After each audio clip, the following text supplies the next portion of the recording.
Hi, and welcome back to our show. My name is Curtis Brooks, your host, transformational speaker, and your authority in employee engagement. Today we're talking about Maslow's theory again. So we're going to finish up with belonging, and yet we still have the other two layers that's going to be importance and finally actualization. And with that being said, we're talking about belonging, and last week we talked about survival and we talked about security. And we're going to move right ahead and get to it because I do want to make sure that this video is a lot shorter than the previous video. So once more, last week we talked about survival, we talked about security, and both of these items are very important. And as Maslow theory states that without having survival, or at least fully understanding, or at least coming into it, in addition, not so much just understanding, but coming to a place where we are beyond that survival, coupled with security, we cannot and will not move on to the next level. It's hard to feel that you are in a place where that you belong to something when you don't have your basic needs taken care of. So with that being said, we're going to move into our next area or next layer here of our pyramid.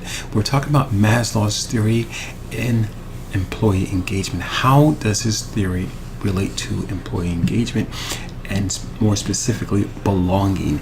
Belonging is very interesting because it is an innate makeup for all of us. We all want to belong, and it is very, very important to us because now that we've got the survival piece out of the way, we've got the security piece out of the way.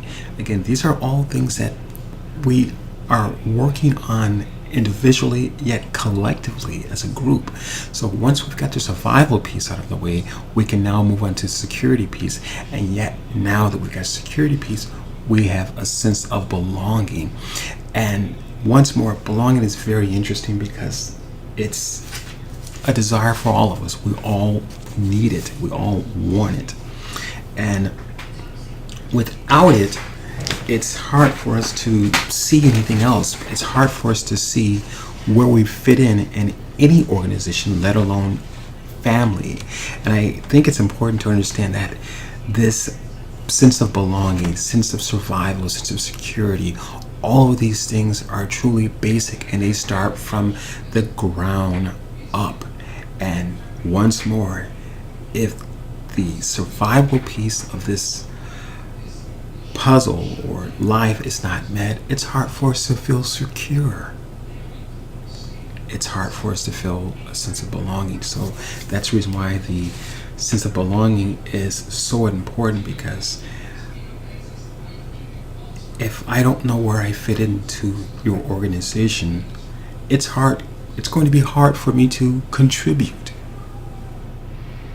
And I'm not going to be able to contribute, and nor can you pull those things out of me, or at least help me to maximize that potential. Though you may see the potential, it's hard for you to pull it out of me and maximize that potential, because really I think the sense of survival, the sense of security, that is a personal need that needs to be dealt with on an individual level. We can as a group feel secure and again feel like we've reached a pinnacle of being beyond survival, but individually we have to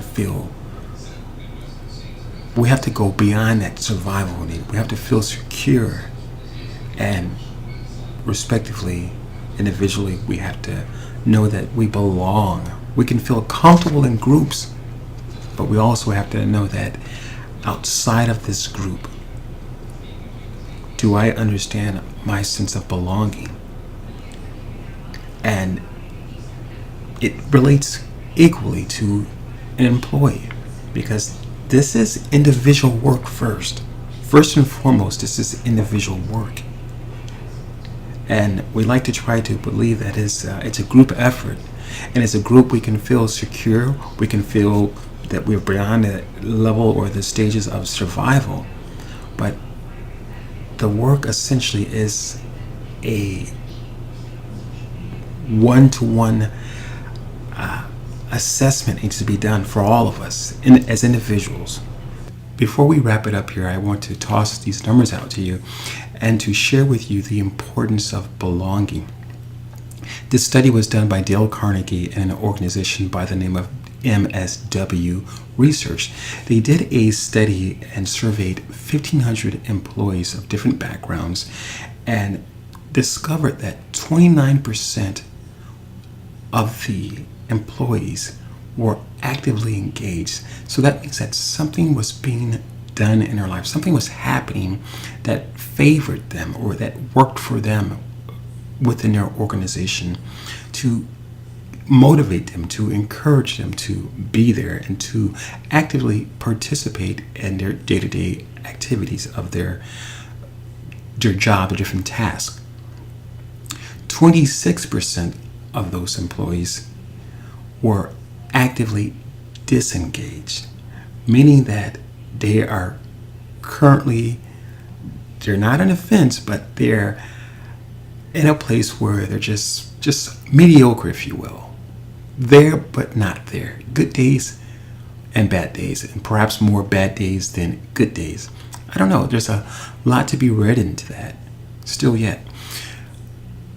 And finally, 45% of those employees were currently disengaged, meaning that they had checked out for whatever reason.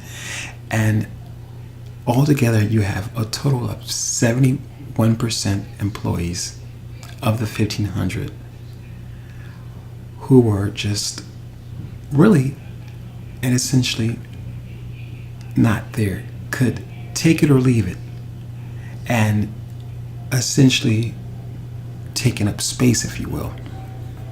But there is a remedy to that, and the remedy is through management. I think that we hold a much bigger piece to this than we think. And as we discussed this in the last two layers of our pyramid, we'll find out how important of a role that you and I play as CEOs, business owners, managers, supervisors. All those individuals who are leaders, we play a huge role into the needs of our employees and their sense of belonging.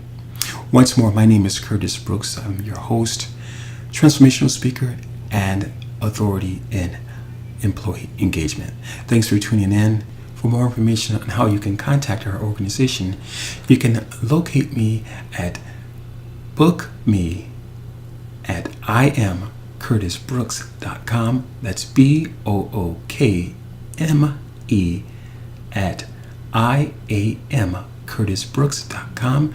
You can also find me on Facebook at I Am Curtis Brooks and on YouTube at Curtis Brooks, the Transformational Speaker, and finally on LinkedIn at I Am Curtis Brooks.